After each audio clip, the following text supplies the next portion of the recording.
Deklarasi Pilkada Damai pemilihan Kepala Daerah Kabupaten Pasaman dihadiri ketiga pasangan calon yang bersaing dalam Pilkada serentak tahun 2024. Dalam deklarasi, pasangan calon berkomitmen untuk menjaga suasana pilkada dengan damai, aman, tertib, tanpa politik uang hingga hari pemilihan.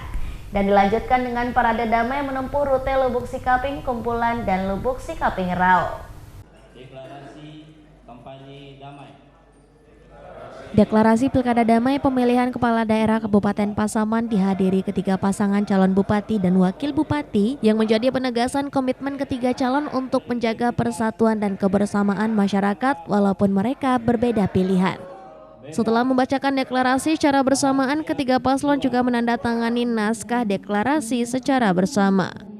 Serta dilanjutkan dengan penandatanganan persetujuan model surat suara yang akan dicetak KPU Pasaman untuk dipergunakan pada hari pemilihan. Usai deklarasi damai, kegiatan dilanjutkan dengan parade kendaraan yang dimulai dari Lubuk Sikaping menuju Kumpulan dan kembali lagi ke Lubuk Sikaping sebelum melanjutkan rute ke daerah Rao.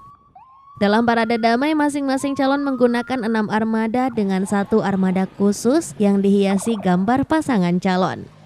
Parade damai sekaligus merupakan ajakan kepada seluruh masyarakat Pasaman agar menjaga jalannya pilkada dengan aman, damai, dan tertib tanpa politik uang. Masing pasangan calon dalam memasuki tahapan kampanye, mereka berkampanye dengan damai, tentram, dan lancar. Begitu. Mereka tidak ada pergesekan-gesekan dan tidak ada menimbulkan persoalan-persoalan dalam tahapan kampanye ke depan. Pagi ini kita melaksanakan deklarasi kampanye damai di dalam ruangan ini. Kemudian nanti kita akan melakukan konvoy arak-arakan untuk sosialisasi alat peraga sosialisasi. Hasil kesepakatan kita bersama dengan teman-teman LO bahwa jumlah kendaraan ini kita batasi. Jumlahnya saja yang kita batasi sejumlah maksimal 6 mobil untuk masing-masing pasangan calon. 1 mobil digunakan untuk memasang alat peraga sosialisasi. Dari Pasaman, Sumatera Barat, Arya Hanas, iNews melaporkan.